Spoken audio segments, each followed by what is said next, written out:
흥미로운 댓글에 대해서 답변을 드립니다. 전 세계적으로 인류 역사상 악마라는 존재는 늘 등장했습니다. 지금도 우리는 일상에서 악마 같은 범죄자라고 비난을 하곤 하죠. 절대악에 대한 영화 드라마도 많고 귀신에 대한 이야기는 차고 넘칩니다. 생활 구석에서는 악마를 팔아먹는 사람들도 있고 천국 지옥을 상품화해서 헌금 장사를 하는 사람들도 많습니다. 그러나 우리는 진실을 추구해야 하는 사람들이지 사회 정의를 추구하는 사람들은 아닙니다. 적어도 이 채널을 시청하시는 분들은 그럴 거라고 믿고 저 역시 신의 섭리가 최우선이지 이승에서의 시시콜콜한 일이 우선은 아닌 사람입니다. 악마는 특별한 존재입니다. 아주 오랫동안 시간이 흐르며 만들어진 존재이기도 하고 창조신에 의해 창조된 피조물이죠. 인간도 마찬가지이며 랩틸리언이라는 존재도 마찬가지입니다. 생물학적인 파충류 인간이 존재하지 않는다고 단정할 수 없습니다. 그리고 이러한 각종 흥미로운 음모론은 늘 우리를 자극하죠. 신의 섭리를 헤아리다 보면 다양한 가능성에 대해서 매우 더욱더 열린 마음과 자세를 갖게 됩니다. 뭔가가 단정적으로 존재하지 않는다라고 하기에는 우리는 시간과 공간에 의해 제약을 받고 있죠. 이 세상에서 가장 어려운 논리는 없는 것을 증명하는 것입니다. 없다는 결과 사실을 입증하는 것은 거의 불가능에 가깝죠. 그래서 인간은 쉽게 포기를 하고 있다라고 믿을 만한 증거가 없으니 없는 것이다 라고 단정하는 선택을 합니다. 하지만 그렇게 단정했다가 나중에 당황한 적도 매우 많았죠. 랩틸리언 사실 저는 본 적이 없습니다. 그래서 그런 존재가 있는지는 모르겠습니다. 그러나 한 가지 확신할 수 있는 것은 우리는 합리적인 논리력을 갖고 있는 권능이 있고 그러한 노력으로 최선의 선택을 합니다. 랩틸리언이 없다라고 단정하려면 우리는 온 우주를 구석구석 확인해 봐야 합니다. 하지만 그건 육신에 갇힌 상태에서는 불가능한 일이죠. 누군가 저에게 랩틸리언들이 존재하는가 묻는다면 저는 존재할 수 있다고 답변 드립니다. 이유는 저는 신의 섭리를 경험하였고 창조신의 위대함을 목격했습니다. 과연 이 세상에 불가능함이 가능할까? 저는 무엇이든 가능하다고 믿는 중입니다. 그래서 시각화를 추천하고 있고 제3의 눈을 뜬 경험담도 많이 공유하고 있습니다. 인식은 물질이 되어 현실로 나타나는 것을 보았습니다. 정신과 물질은 하나죠. 저는 13살이 되던 해 새로 이사간 귀신 들린 집에서 첫날부터 악마들에게 시달림을 받았습니다. 그런 악몽 같은 기간은 무려 20년이 넘었었죠. 중간에 셀 수도 없이 죽음에 대한 유혹을 받았고 실제로 가족의 죽음을 목격하기도 했죠. 그 시절은 주술이 뭔지 퇴마가 뭔지도 모르던 시기여셔. 아마 지금 그런 일이 있었다면 가볍게 퇴마를 해서 가족을 지켰을 겁니다. 그러나 그 시절에는 그야말로 아는 것이 하나도 없었던 평범한 청년이었죠. 악마와 악귀 악령은 좀 다른 개념입니다.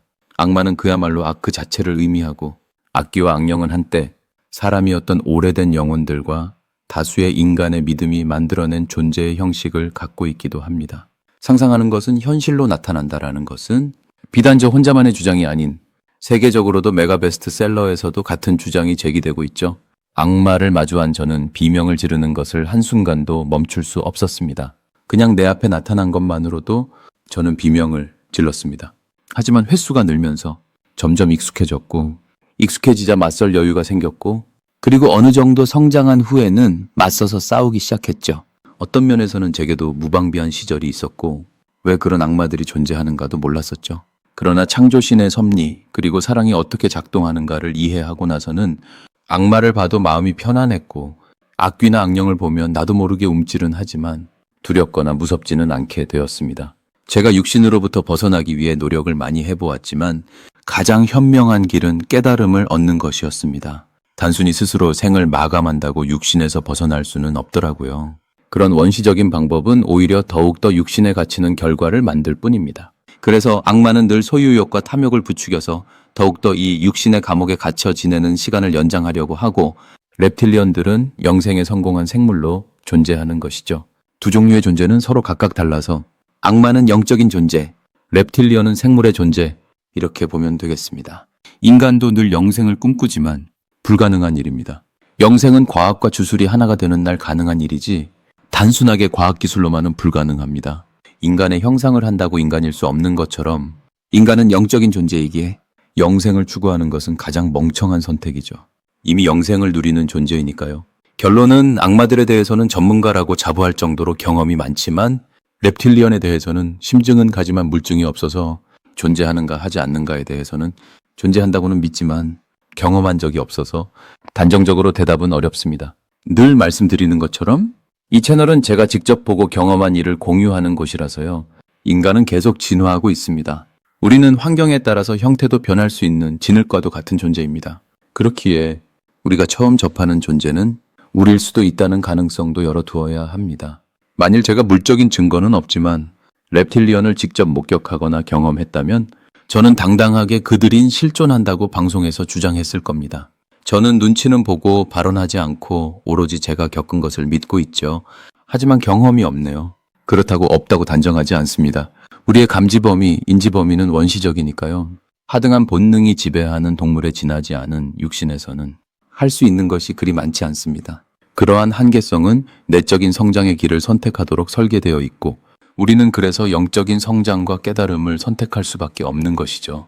물질적으로는 제한이 있고 원시적인 눈과 코, 입 상상력으로는 완벽한 무언가를 만들 수도 없죠. 그러한 한계성, 제한, 무능한 육신은 감옥처럼 느껴지면서도 마치 창조신의 축복 어린 선물처럼 어쩔 수 없이 오로지 영적인 깨달음 각성의 길만 우리 앞에 놓여 있다는 사실을 마주하면 그제서야 마음이 평안해지고 방황하지 않고 운명의 구도자의 길을 가는 것입니다. 그걸 깨닫게 되면 창조신의 사랑을 느끼게 되어 푸른 하늘만 있어도 부자가 된 기분이 들고 충만함과 행복감에 사로잡힙니다.